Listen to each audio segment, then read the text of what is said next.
UDF ഭരണത്തിൽ വന്നതിന് ശേഷം ഏറ്റവും കൂടുതൽ അഭിമാനപൂർവ്വം ഒരു കാര്യം എടുത്തു പറഞ്ഞതായിരുന്നു ഓപ്പറേഷൻ തൂഫാൻ. വളരെ നല്ല രീതിയിൽ മുന്നോട്ട് പോകുന്നു, അതിനെ എല്ലാവരും അഭിനന്ദിക്കുന്നു. അങ്ങനെയൊക്കെ ഉണ്ടായിക്കൊണ്ടിരിക്കുമ്പോൾ ഇതിനെ ഒരു കല്ലുകടിയായിട്ടൊരു സംഭവം വന്നതെന്ന് വെച്ചാൽ കൊച്ചിയിൽ ഗുണ്ടകളെ എല്ലാം കൂടി വിളിച്ചു ചേർത്ത് സുധാകരന്റെ നേതൃത്വത്തിൽ ഒരു യോഗം നടന്നു വന്നു.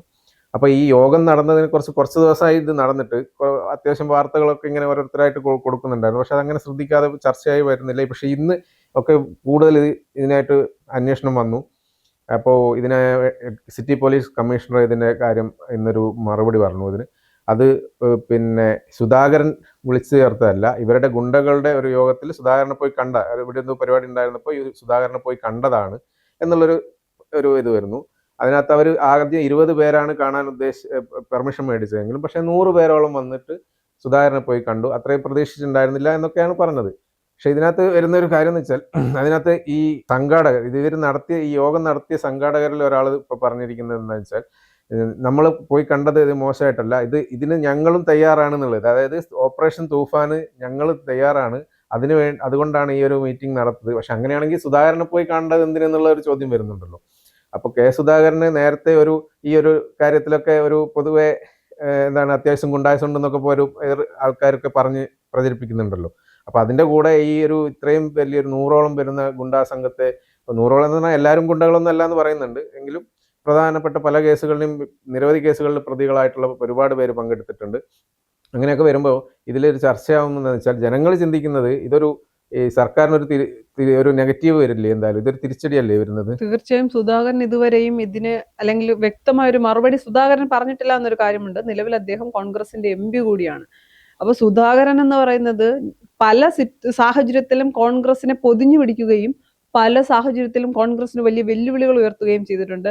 തെരഞ്ഞെടുപ്പിന് ശേഷം സുധാകരൻ ഒന്ന് ഒതുങ്ങി എന്നാണ് ഞാൻ വിചാരിച്ചത്. കാര്യം തെരഞ്ഞെടുപ്പിന് മുൻപ് പല കോലാഹലങ്ങളും സുധാകരൻ ഒരുക്കിയിട്ടുണ്ട്. മുഖ്യമന്ത്രി നിയമിക്കുന്ന കാര്യത്തിലും അപ്പോഴും അതിനു മുൻപ് തന്നെ അദ്ദേഹത്തിന് മത്സരിക്കണം എന്ന് പറഞ്ഞ വലിയ രീതിയിൽ സമയത്ത് വലിയ പ്രശ്നങ്ങൾ ഉണ്ടാകുന്നു. അന്ന് സുധാകരന് വേണ്ടി ഒരു വിഭാഗം വരുന്നു, പിന്നീട് സുധാകരന് വേണ്ടി വന്ന വിഭാഗം ഇല്ലാതാവും, അല്ലെങ്കിൽ വലിയ ചർച്ച. സുധാകരന് രാഷ്ട്രീയത്തിൽ, പ്രത്യേകിച്ച് കോൺഗ്രസ് രാഷ്ട്രീയത്തിൽ ഒരു സ്വാധീനമുണ്ട്. കണ്ണൂരിലൊക്കെ സുധാകരന് സ്വാധീനമുണ്ട് എന്നൊക്കെ ഉള്ള കാര്യത്തിൽ യാതൊരു തർക്കമില്ല. എന്നാൽ സുധാകരൻ പണ്ടത്തത്ര പവർഫുൾ ആണെന്ന് ഞാൻ വിശ്വസിക്കുന്നില്ല. പണ്ട് സുധാകരനൊപ്പം ചേട്ടൻ പറഞ്ഞതുപോലെ സുധാകരൻ എടുത്തു പറയുന്ന ഒരു കാര്യം എന്ന് പറയുന്നത്, സുധാകരൻ ഒരു ഗുണ്ടാ ബാക്ക്ഗ്രൗണ്ട് ഉണ്ട്, സുധാകരന് ഗുണ്ടകളുമായി അടുപ്പമുണ്ട്. അങ്ങനെയാണ് സുധാകരൻ കണ്ണൂർ രാഷ്ട്രീയത്തിലേക്ക് സജീവമാകുന്നതെന്ന് പറയുമ്പോൾ പോലും സുധാകരന് ജൻസികളെ അല്ലെങ്കിൽ യുവാക്കളെ ഒപ്പം കൂട്ടാൻ കഴിയുന്ന ഒരു കഴിവുണ്ടായിരുന്നു. അത് തന്റെ സംസാരത്തിലൂടെ ആകട്ടെ, അടിക്ക് തിരിച്ചടി എന്ന ലൈൻ കോൺഗ്രസിൽ സാധാരണ അങ്ങനെ ഒരു രീതിയിൽ അടി കൊണ്ടാൽ വരിക, 5 ഡയലോഗൊക്കെ ആയിരുന്നു. അടിക്ക് തിരിച്ചടി, ഒപ്പം നിൽക്കുന്ന പ്രവർത്തകന് ജീവൻ കൊടുത്തും സംരക്ഷണം നൽകുന്ന ആളാണ് സുധാകരൻ എന്നൊക്കെ പറയുന്നുണ്ടായിരുന്നു. അവിടെ നിന്നൊക്കെ സുധാകരനിസമൊക്കെ പോയി. അദ്ദേഹത്തെ KPCC പ്രസിഡന്റ് ആക്കുമ്പോൾ പോലും വലിയ പ്രതീക്ഷ ഉണ്ടായിരുന്നു. പക്ഷെ അദ്ദേഹത്തിന്റെ ആരോഗ്യാവസ്ഥയൊക്കെ കൊണ്ടായിരിക്കണം അദ്ദേഹത്തിന് വിചാരിച്ച പോലെ KPCCയിൽ ശോഭിക്കാനൊന്നും കഴിയുന്നില്ല. വളരെ പെട്ടെന്ന്, അല്ലെങ്കിൽ അദ്ദേഹം പോലും പ്രതീക്ഷിക്കാത്ത ഒരു സമയത്ത് അദ്ദേഹത്തെ KPCC പ്രസിഡന്റ് സ്ഥാനത്ത് നിന്ന് മാറ്റുന്നു.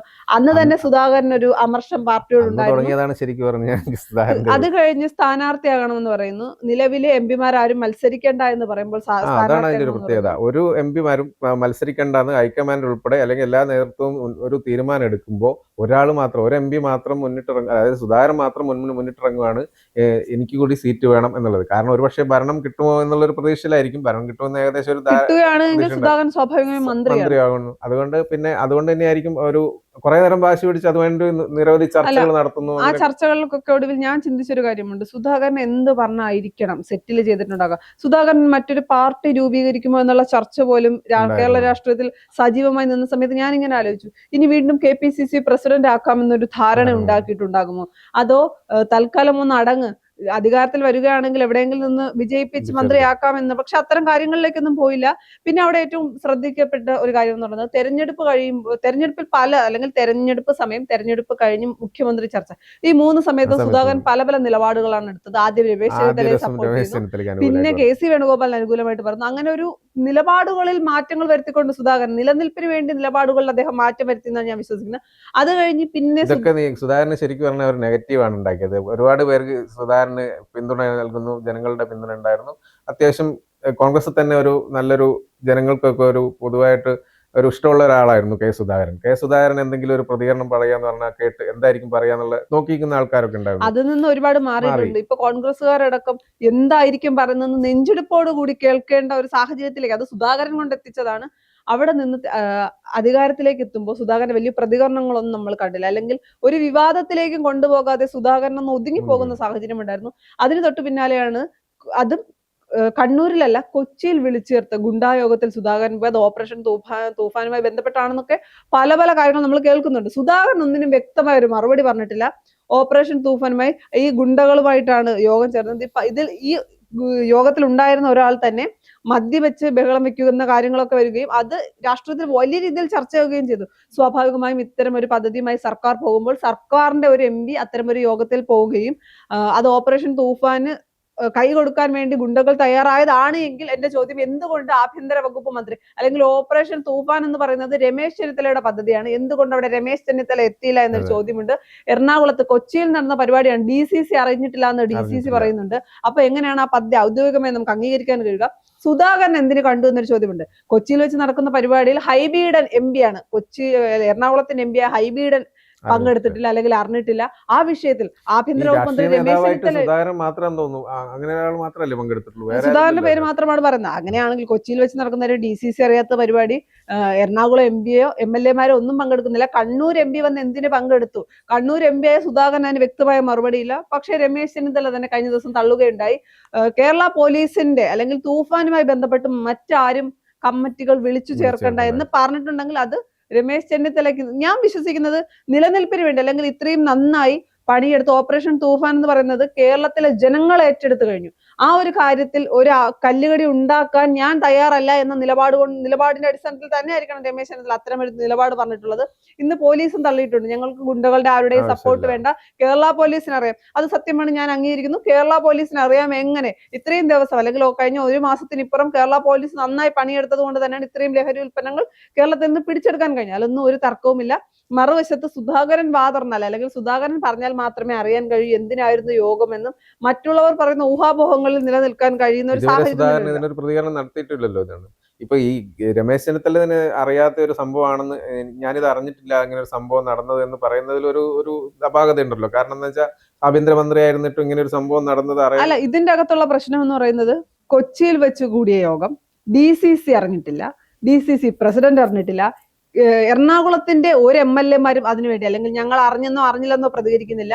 എറണാകുളം MP ആയ ഹൈബീഡൻ പ്രതികരിച്ചിട്ടില്ല. ആഭ്യന്തര വകുപ്പ് മന്ത്രിയും ഓപ്പറേഷൻ തൂഫാന്റെ മുൻകൈ എടുത്ത ആളുമായിട്ടുള്ള രമേശ് ചെന്നിത്തല ഇത് അറിഞ്ഞിട്ടില്ല. പിന്നെ എന്തിനാണ് സുധാകരൻ ഇത്തരം ഒരു മീറ്റിംഗ് വിളിച്ചത് എന്നൊരു ചോദ്യമുണ്ട്. സുധാകരൻ ഇതിലെ പങ്കെന്താണ്? പാർട്ടിയെ മനഃപൂർവ്വം ഒരു പ്രതിസന്ധിയിൽ എത്തിക്കാൻ വേണ്ടി സുധാകരൻ കാണിച്ചതാണോ എന്ന് ചിന്തിച്ചാൽ പോലും നമുക്ക് തർക്കിക്കാൻ അല്ലെങ്കിൽ അത് തെറ്റു പറയാൻ കഴിയുന്ന ഒരു സാഹചര്യമല്ല. കാര്യം സുധാകരനാണ് പാർട്ടിയെ പല രീതിയിൽ പല സമയത്ത് പ്രതിരോധത്തിൽ കൊണ്ടെത്തിച്ച വ്യക്തിയാണ്.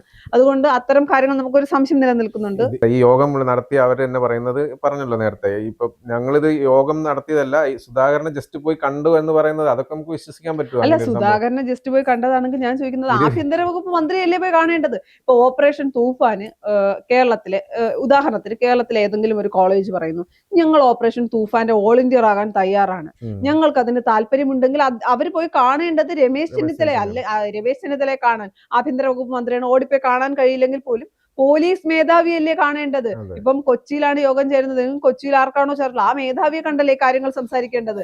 ഇപ്പൊ വേണമെങ്കിൽ ഒരു രാഷ്ട്രീയക്കാരൻ എന്ന നിലയിൽ ഒരു MP കൂടി ഒപ്പം കൂടുന്നതിൽ തെറ്റില്ല. അവർക്ക് പരിചയമുള്ള MP കണ്ണൂരിന്റെ MP ആയിട്ടുള്ള K സുധാകരനാണെങ്കിൽ അദ്ദേഹത്തെ ഒപ്പം കൂടുന്നതിൽ തെറ്റില്ല. പക്ഷെ ആഭ്യന്തര വകുപ്പ് മന്ത്രിക്ക് അറിയില്ല, പോലീസിന് അറിയില്ല, നിലവിലെ എറണാകുളം MLA-മാർക്ക് അറിയില്ല, DCC-ക്ക് അറിയില്ല. പിന്നെ എന്തിന്റെ അടിസ്ഥാനത്തിലാണ് ഈ യോഗം? പറയുന്ന എല്ലാ കാര്യങ്ങളും സാധാരണക്കാരായ ജനങ്ങൾ വിശ്വസിക്കണമോ? രണ്ട് വശമാണുള്ളത്. ഒന്നെങ്കിൽ രമേശ് ചെന്നിത്തല അടക്കമുള്ളവർ കള്ളം പറയുന്നു ഈ വിഷയത്തിൽ. കാര്യം ഓപ്പറേഷൻ തൂഫാനെ തകർക്കാൻ അല്ലെങ്കിൽ അതിനൊരു നെഗറ്റീവ് ഇമേജ് ഉണ്ടാകാതിരിക്കണം അവർ കള്ളം പറയുന്നു. മറുവശം അല്ലെങ്കിൽ സുധാകരൻ ഇത് പാർട്ടിയെ പ്രതിരോധത്തിലാക്കാൻ വേണ്ടി സുധാകരൻ ചെയ്തതായിരിക്കണം. പക്ഷെ സുധാകരൻ വ്യക്തമായ ഒരു മറുപടി ഇതിന് പറഞ്ഞാൽ മാത്രമേ നമുക്ക് എന്താണ് കാര്യങ്ങളെന്ന് കൂടുതൽ അറിയാൻ പറ്റൂ. ഇതിൽ ആൾക്കാരുടെ പ്രതികരണങ്ങളൊക്കെ വരുന്നത് എന്ന് വെച്ചാൽ ഇങ്ങനെയാണ് ഈ പരിപാടി, അതായത് തൂഫാൻ വളരെ മുന്നേറിക്കൊണ്ടിരിക്കുകയാണല്ലോ. അപ്പൊ എല്ലായിടത്തും റെയ്ഡ് നടത്തും എന്നൊക്കെയുള്ള പ്രസ്താവന ആഭ്യന്തരമന്ത്രി തന്നെ നേരിട്ട് പറയുകയും ചെയ്യുന്നു, വ്യക്തമായിട്ട് പറയുന്നു, അതിലൊരു വിട്ടുവീഴ്ച ഉണ്ടാവില്ല എന്ന് പറയുന്നു. ഇനിയിപ്പോ അങ്ങനെ ഞങ്ങളുടെ സ്ഥലങ്ങളിലേക്ക് കയറി വരരുത് എന്നുള്ളൊരു അപേക്ഷയ്ക്ക് വേണ്ടിയിട്ടാണോ പോയതെന്നും കൂടി ഒരു ചർച്ച വരുന്നുണ്ട്. അല്ല, അത്തരം കാര്യങ്ങൾക്കൊക്കെ ക്ലാരിറ്റി വരണമെങ്കിൽ മറുപടി പറയേണ്ടത് സുധാകരനാണ്. സുധാകരൻ പറയുന്ന മറുപടി അനുസരിച്ച് മാത്രമായിരിക്കും ഇതിൽ എത്രത്തോളം സത്യമുണ്ട് കള്ളമുണ്ട് എന്ന് അറിയാൻ കഴിയൂ. സുധാകരൻ പക്ഷെ ഒന്നിനും മറുപടി പറയുമെന്ന് തോന്നുന്നില്ല. സുധാകരൻ ഇതുവരെയും രമേശ് ചെന്നിത്തല തള്ളിയിട്ട് പോലും സുധാകരൻ അതിനൊന്നും പ്രതികരിച്ചില്ല. സാധാരണ സുധാകരൻ ഒരാൾ തള്ളുമെന്ന് തോന്നുമ്പോൾ തന്നെ പറയുന്ന ആളാണ്, അല്ലെങ്കിൽ പ്രതികരിക്കുന്ന ആളാണ്. അപ്പൊ അത്തരത്തിലൊരു പ്രതികരണം ഇതുവരെയും ഉണ്ടായിട്ടില്ല. പിന്നെ ഉള്ളത് ഓപ്പറേഷൻ തൂഫാൻ കേരളത്തിൽ വളരെയധികം, കേരളത്തിൽ എല്ലാവരും അംഗീകരിച്ച കാര്യം തന്നെയാണ്. രമേശ് ചെന്നിത്തല അഭിനന്ദനം അർഹിക്കുന്നു എന്നൊക്കെ പറയുമ്പോൾ പോലെ എടുത്തു പറയേണ്ട കാര്യം, കഴിഞ്ഞ ദിവസം രമേശ് ചെന്നിത്തല ഒരു സ്റ്റേറ്റ്മെന്റ് പറഞ്ഞിരുന്നു, അണലിയെ കൊണ്ട് കൊത്തിപ്പിച്ചുകൊണ്ട്. അത് പിന്നീട് വലിയൊരു, ഞാൻ അത് കണ്ടപ്പോൾ തന്നെ വിചാരിച്ചു അങ്ങനെയാണെങ്കിൽ ആള് മരിച്ചു പോകില്ല എന്ന് ഞാനിങ്ങനെ ചിന്തിക്കുകയുണ്ടായി. പിന്നീട് കഴിഞ്ഞ ദിവസം ഒരു ഡോക്ടർ അത് തിരുത്തുകയുണ്ടായി. അപ്പൊ അത്തരം കാര്യങ്ങൾ എടുത്തു പറയേണ്ട രണ്ട് കാര്യം എന്ന് പറയുന്നത്, ഒന്ന്, രമേശ് ചെന്നിത്തല പറഞ്ഞു തനിക്ക് അബദ്ധം പറ്റിയതാണ്, തെറ്റ് പറ്റിയതാണെന്ന്. ഇത്തരം ഒരു വലിയ പദ്ധതിയുമായി മുന്നോട്ട് പോകുമ്പോൾ തെറ്റുകൾ പരമാവധി പറ്റാതിരിക്കാൻ ശ്രദ്ധിക്കുക എന്ന് പറയുന്ന ഒരു കാര്യമുണ്ട്. സ്വിഗ്ഗി സൊമാറ്റോ കാര്യം പറയുമ്പോൾ അത് വലിയ ട്രോളായി. അതിന് തൊട്ട് അത് നാക്കുപിഴയാണെന്ന് പറയുന്നു. ഈ കാര്യങ്ങൾ അത് നാക്കുപിഴയാണ്, തനിക്കതൊന്നും ഉപയോഗിക്കേണ്ടി വന്നിട്ടില്ലാത്തതെന്ന് പറയാം. പക്ഷെ ഇത്തരം കാര്യങ്ങൾ പറയുമ്പോൾ അണലിയെ കൊണ്ട് കുത്തി, അത് പൊതുസമൂഹത്തിന് മുന്നിൽ തെറ്റായിട്ടുള്ള ഒരു മെസ്സേജ് നൽകാനുള്ള ഒരു സാധ്യതയുണ്ട്. അപ്പൊ അത്തരം കാര്യങ്ങൾ പറയുമ്പോൾ രമേശ് ചെന്നിത്തല ഒന്നുകൂടി ശ്രദ്ധിക്കേണ്ടതുണ്ട്. നിരന്തരമായി നാക്കുപിഴയും തെറ്റുപറ്റലും ഉണ്ടായാൽ അത് ജനങ്ങൾ അത്രത്തോളം അംഗീകരിക്കണമെന്നില്ല. പക്ഷെ സ്ഥിരമാകുമ്പോൾ അത് വലിയ പ്രശ്നങ്ങളിലേക്ക് പോകും, പ്രത്യേകിച്ച് ആഭ്യന്തര വകുപ്പ് മന്ത്രിയാണ്. പിന്നെ മറുവശത്ത് അഭിനന്ദിക്കേണ്ട കാര്യം, ഈഗോ ഇല്ല. ഒരു ഡോക്ടർ പറയുമ്പോൾ ഫേസ്ബുക്കിലൂടെ തന്റെ തെറ്റ് അംഗീകരിക്കുന്നു, അല്ലെങ്കിൽ വീണെടുത്ത് കിടന്ന് ഉരുളുന്നില്ല, ഞാൻ പറഞ്ഞത് തെറ്റാണ്, അല്ലെങ്കിൽ അത് LDF ആയിരുന്നെങ്കിൽ ഒരു പക്ഷെ അവിടെ നിന്ന് എന്തെങ്കിലുമൊക്കെ ക്യാപ്സ്യൂളൊക്കെ ഇറക്കി അങ്ങനെയല്ല എന്നൊക്കെ പ്രൂവ് ചെയ്യാനൊക്കെ ശ്രമിക്കും. പക്ഷെ ആ കാര്യത്തിൽ രമേശ് ചെന്നിത്തല, അദ്ദേഹം സീനിയർ ആയിട്ടുള്ള നേതാവാണ്. അത് തന്നെയാണ്, തെറ്റ് പറ്റിയിട്ടുണ്ടെങ്കിൽ അത് കഴിഞ്ഞ ദിവസം VD സതീശനും നിയമസഭയിൽ പറയുകയുണ്ടായിരുന്നു, ഞങ്ങൾക്ക് തെറ്റ് പറ്റിയിട്ടുണ്ടെങ്കിൽ തെറ്റ് മാപ്പ് പറഞ്ഞിട്ട് അത് തിരുത്താൻ തയ്യാറാണ്. അത് ഒരു നല്ല കാര്യമാണ്. പക്ഷെ പരമാവധി തെറ്റുകൾ ഒഴിവാക്കാൻ കൂടി ശ്രമിക്കണം. കാര്യം ഒരാളിൽ നിന്ന് തന്നെ ഒന്നിലധികം പ്രാവശ്യം അല്ലെങ്കിൽ ഒരുപാട് പ്രാവശ്യം തെറ്റുകൾ വരുമ്പോൾ അത് ജനങ്ങൾ അംഗീകരിക്കണമെന്നില്ല. അപ്പൊ ആ കാര്യങ്ങൾ കൂടി ശ്രദ്ധിച്ച് മുന്നോട്ട് പോകേണ്ട ഒരു സാഹചര്യമുണ്ട്. തെറ്റുകൾ അംഗീകരിച്ച് മുന്നോട്ട് പോവുക, തെറ്റുകൾ തിരുത്താൻ തയ്യാറാകുക, എന്നാൽ തെറ്റ് വരാതിരിക്കാൻ. സാധാരണ ഒരു MLA അല്ല, നിലവിൽ ഇപ്പോൾ മന്ത്രിയാണ്, ആഭ്യന്തര വകുപ്പ് മന്ത്രിയാണ്. രമേശ് ചെന്നിത്തലയോട് ജനങ്ങൾക്ക് ഉണ്ടായിരുന്നതിനേക്കാൾ വലിയൊരു ഇഷ്ടം തോന്നിയിട്ടുണ്ട്. അതിന്റെയൊക്കെ കാരണം ഓപ്പറേഷൻ തൂഫാനാണ്. പിന്നെ പാർട്ടിയിൽ നിന്നായാലും പ്രതിപക്ഷത്ത് നിന്നാലും എവിടെ നിന്നായാലും തൂഫാനെതിരെ വരുന്ന ഇത്തരം കാര്യങ്ങൾ. പക്ഷേ രമേശ് ചെന്നിത്തല തന്നെ മുഖ്യമന്ത്രി ആവേണ്ടതായിരുന്നു എന്നുള്ളവർ, അതായത് ഈ തൂഫാൻ തുടങ്ങിയ ഗ്രാഫ് അങ്ങ് ഉയർന്നല്ലോ. അപ്പൊ ആ സമയത്ത് വരുന്ന ചർച്ചകൾ പ്രധാനമായിട്ടും രമേശ് ചെന്നിത്തല തന്നെ മുഖ്യമന്ത്രി ആയാലും നല്ലതായിരുന്നു ഒരു തോന്നുന്നുണ്ട്. പക്ഷെ അവിടെയും ഒരു കാര്യമുണ്ട്, 1.5 മാസം കൊണ്ട് ഒരു സർക്കാരിനെയോ ഒരു മന്ത്രിയോ വിലയിരുത്താനാകില്ല. 1.5 മാസത്തിനിടയിൽ ഗ്രാഫ് ഉയർത്തിയത് അത് അതുപോലെ നിലനിർത്തി കൊണ്ടുപോകാൻ എല്ലാ മന്ത്രിമാർക്കും സർക്കാരിനും കഴിയണം. ഗ്രാഫൊക്കെ ഇടിയാൻ ഒരു നിമിഷം മതി എന്നുള്ള ബോധത്തിൽ വേണം മുന്നോട്ട് പോകാൻ. അത് ഞാൻ പറഞ്ഞത്, നിരന്തരമായി തെറ്റുകൾ വന്നാൽ ജനങ്ങൾ അത് അംഗീകരിക്കില്ല. അത് തെറ്റാണെന്ന് തന്നെ ചൂണ്ടിക്കാട്ടും. എനിക്ക് ഈഗോ ഇല്ല, ഞാൻ തിരുത്തുമെന്ന് പറഞ്ഞ് എപ്പോഴും തിരുത്താൻ ജനങ്ങൾ അവസരം നൽകിയെന്ന് വരില്ല.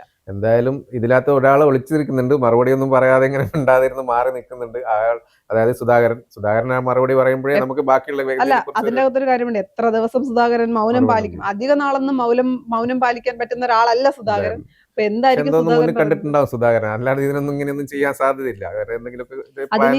പാർട്ടിക്ക് അനുകൂലമായിട്ട് വരുമോ പ്രതികൂലമായിട്ട് വരുമോ എന്നുള്ള ചോദ്യം മാത്രമേ നിലനിൽക്കുന്നുള്ളൂ. എന്തായാലും ഈ സുധാകരൻ ഈ ഒരു അന്നത്തെ പറഞ്ഞ സംഭവമല്ലേ, ഈ ഫീൽഡ് ഔട്ട് ആയ പോലെ ഒരു ആയിരുന്നു. കാരണം അതിന്ന് മാറിയിട്ട് ഇപ്പൊ സുധാകരൻ വീണ്ടും ലൈവ് ആയിട്ടുണ്ട് കുറച്ച് ദിവസം. ഇനി അതിങ്ങനെ കുറച്ച് ദിവസം നിൽക്കാൻ വേണ്ടിയിട്ടായിരിക്കും ഈ ഒരു മൗനം എന്ന് തോന്നുന്നു.